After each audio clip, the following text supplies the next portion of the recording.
And I now give the floor to the Honorable Inia Seruiratu, the Minister for Agriculture, Rural and Maritime Development and National Disaster Management.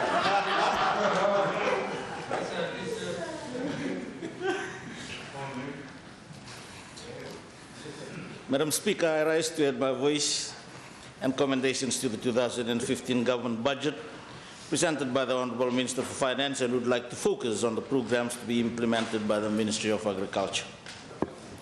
Before I move on, Madam Speaker, let me first offer my gratitude to the Honourable Finance Minister for the funds allocated to the Ministry of Agriculture, and my appreciation goes to all the senior civil servants for their hard work, coupled with the private sector, as well as the general public for their input into the budget. I believe that the theme of this budget, turning promises into deeds, augurs well for Fiji and should bring about another year of strong and sustained economic expansion that will benefit all Fijians. Madam Speaker, I would briefly like to comment on some of the arguments of the budget that have been advanced by the honourable members during the course of this budget debate. The opposition members, Madam Speaker, ever since the 2015 budget presentation has described it as unrealistic, boring, unsustainable, and economically boring, sorry. However, you will notice that the opposition fails to provide the House with alternatives, good alternatives. Madam Speaker, the annual budget presents the government's expenditure plans, as expected, and the expected revenue for a year. This is common knowledge amongst all honourable members of the House and both government and the opposition. However, Madam Speaker, some of the contributions to the budget debate by members of the opposition is a clear show of ignorance and a deliberate attempt to drag their feet on the budget. Agriculture is so important, and I beg the other side of the House not to drag on this, because we feed everybody in Fiji. Madam Speaker, I urge this August House to understand the government's long-term vision of creating an enabling environment for investment through funding of large capital infrastructure like roads, water, and electricity supply. This will open up development of resources in most rural areas previously untapped and facilitate better market access for increased exports and sustained economic growth. This budget, Madam Speaker, was delivered on the promises that the Fiji First Party made during the elections campaign. It is really a statement of intent by government turning philosophy into programs and promises into deeds. We will continue to do that, for we have the confidence and the mandate of the Fijian people, and with a firm belief that such initiatives address the very basic needs of ordinary citizens. Madam Speaker, this budget is no gimmick or quick fix, but it is for the long-term benefit of all Fijians. Madam Speaker, before I touch on the Ministry for Agriculture allocation, let me just clarify a few issues as raised during the budget debate by the honourable members from the other side of the House. One on sugar. We all know the importance of sugar to the economy, and of course we all would love to see sugar industry to excel and perform even better as it was in the previous years.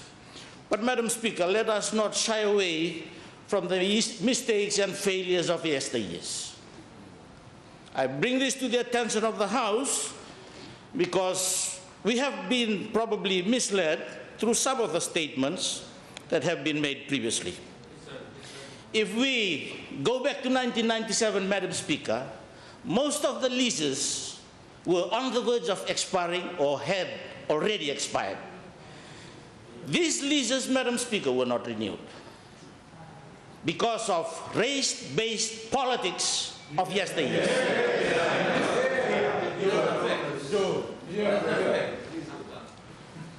You go to Ngila in Taveuni, Madam Speaker, there are people from the sugarcane belt who have been relocated. Likewise in Delaibuna, in Taveuni. Go to Raiwanga and Vagambalea in Nabua. Go to G2 Estate.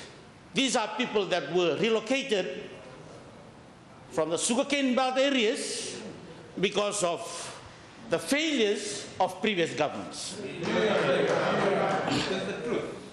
Agriculture is so important to the economy, Madam Speaker, and I hope that we will not politicize land issue. Let me quote the words of Ratu Lal Sukuna in 1936 in a meeting in Bau, and he said, "It is thoroughly understood that the control of our lands is in our hands. But the owner of property has an important duty to perform. It is the bounden duty of all landowners to utilize what they possess for the benefit of all. An idle landowner neglects his duty to the state. Should his holding be more than he can utilize, he should lease the surplus to those that can make use of it. This is why I insist that as leaders of the Fijian people, it is our duty to use our influence, our power, to open up waste Matangali lands for agricultural purposes, whether they be taken up by Europeans, Indians, or Fijians." Madam Speaker, the point that I wish to raise is land is so important for Fiji. The sugar industry is so important for Fiji. But let's learn from the mistakes of yesteryears. Let's not politicize land. And that leads me to the next issue that I wish to clarify, as raised by the Honorable Dulaki Barata, on Sibul. Madam Speaker, Sibul complements TLTB. And if there is one, apart from other stakeholders, great beneficiary out of Sibul, it's also TLTB. Because in 2008, government came up with the initiative to establish Sibul so that the expired leases can be renewed with a top-up of 4% lease subsidy so that landowners can make land available. On that note, as Minister responsible for Sibul, Madam Speaker, I wish to convey government's appreciation to the landowners, landowning units, for their kind heart, for their generosity in making land available so that our economy can grow.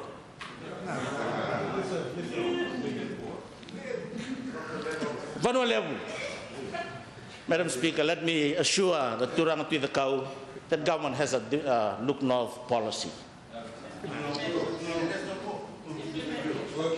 From 2002, we had the look north policy. But there was not much done until 2007. They were talking north, but nothing was done in the north.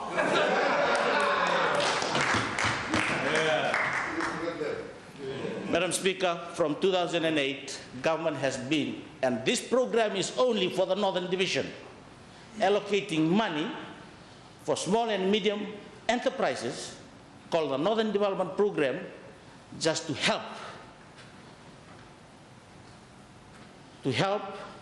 in the establishment of small and micro enterprises so that the people of the North can also benefit. Madam Speaker, this is the latest World Bank report. It says that in the last reporting period, urban poverty decreased, whereas rural poverty increased. But only for the Northern Division, Madam Speaker, it decreased. It decreased. That shows that the Northern Development Program, which government started funding from 2008, is in fact contributing to the elimination of poverty in the Northern Division.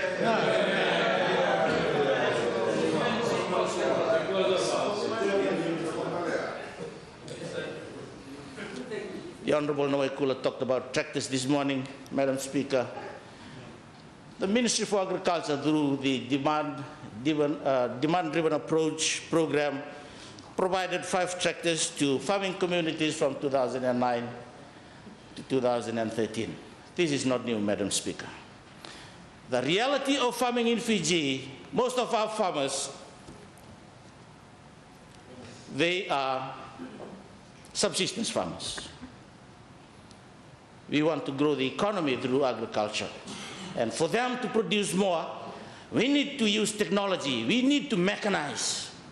And this is why farmers are given such assistance. And you would note, Madam Speaker, that in the 2015 allocation, This has been separated from the DDA program. There is a special allocation on machinery, farm machinery, and government is allocated 800,000 for next year so that more farmers can benefit from this initiative. And I would urge the other members of the House to please bring farmers who have land available so that they can also benefit from this scheme. On roadside markets, Madam Speaker, as raised by the Honorable Ngavoka and of course the Honorable Leader of the Opposition, it is already in government's plan, Madam Speaker. In August, we have launched a Fiji agriculture policy agenda, and it talks about the whole value chain from the farmer right through to the market. And we are also looking at enablers within the value chain, and markets being one.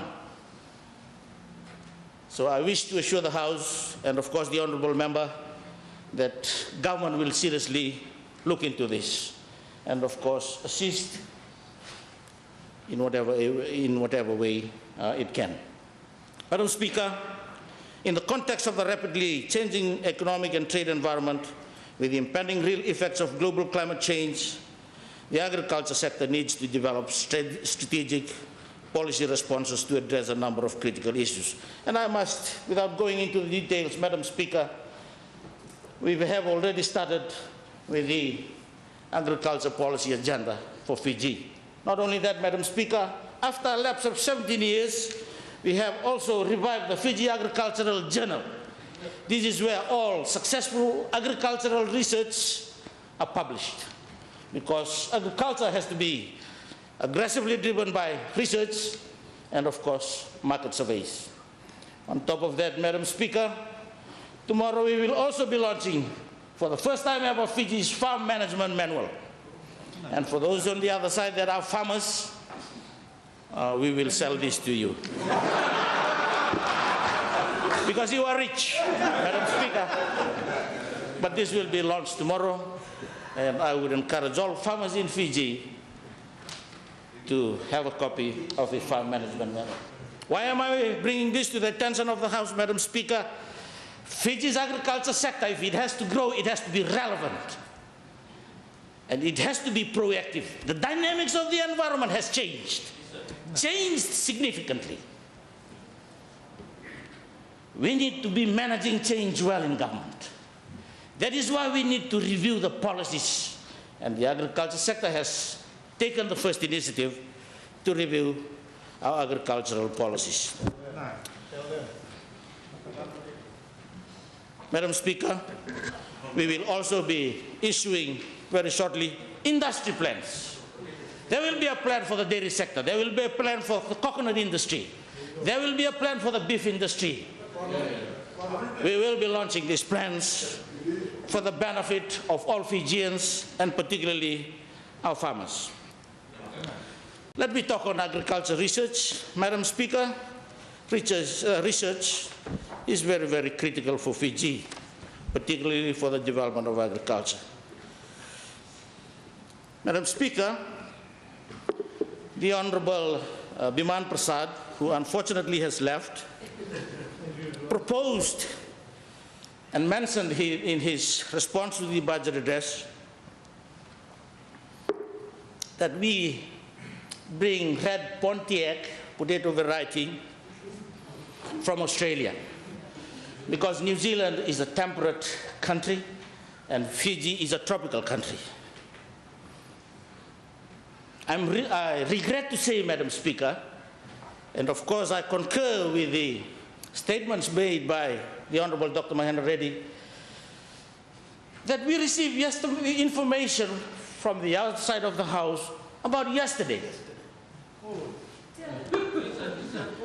The Honourable Biman Prasad does not know that the Agriculture Ministry in Fiji is already planting red Pontiac.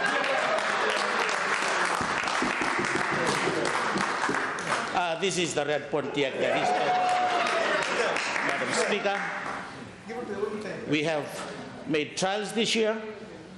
In Teilevu, we have tried it in Dosamu, at RKS, and No, Telev not. And Nabedo Watu in Wainibuka, and of course in Naitasiri, at Lomaibuna and Bunindawa, in Seruiratu, in Naitonitoni and Rewanga, and of course in Kandabu, in Nambukelebu and Kasaleka. Definitely next year, I will make sure, for the benefit of the Honorable Biman Prasad, that it will be planted in Monindawa and Raketi, and of course in Taiwan as well. But this is the Red Pontiac, Madam Speaker. I have a tray in the vehicle, but it's our seeds for next year. I know that there is a shortage of potato, but it's the golden goose. I need to keep this, Madam Speaker, for next year. I will not go into the details of the budget as allocated to the ministry, but there is, I'll come to my concluding statement, Madam Speaker. According to the World Bank Poverty Report, it states that most rural households derive their earnings from agriculture. We have talked a lot in this House about poverty. Most rural Fijians, they depend on agriculture for their livelihood. And I wish to urge all members of the House and also assure you, Madam Speaker, and the honorable members that we as a ministry, we are doing our best to take agriculture through the 2020 agriculture policy agenda, to take agriculture to the next level. But we cannot do it alone, Madam Speaker. I've talked about the outdated laws and the legislations and the policies that we have within the context of the environment that we are in.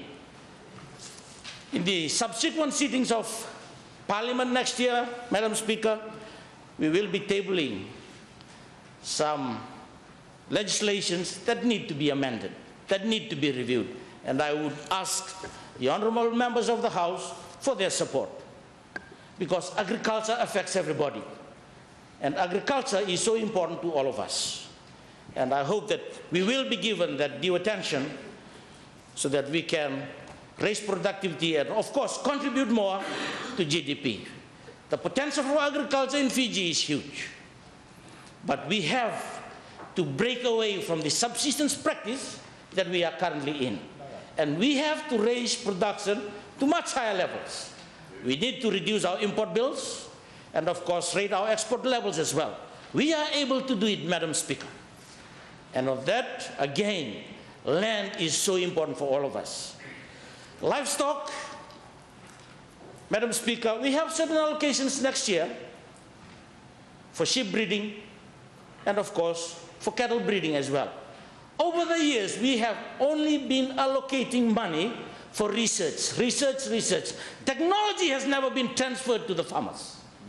Next year, for the first time in the 2015 budget, we will have allocations for this. For that, we need a lot of land, Madam Speaker. And I wish and I hope that other members of the House and all the leaders who are here, we will use our influence to participate, to contribute, so that agriculture can move forward and, of course, contribute more to GDP. I thank you for your attention, Madam Speaker.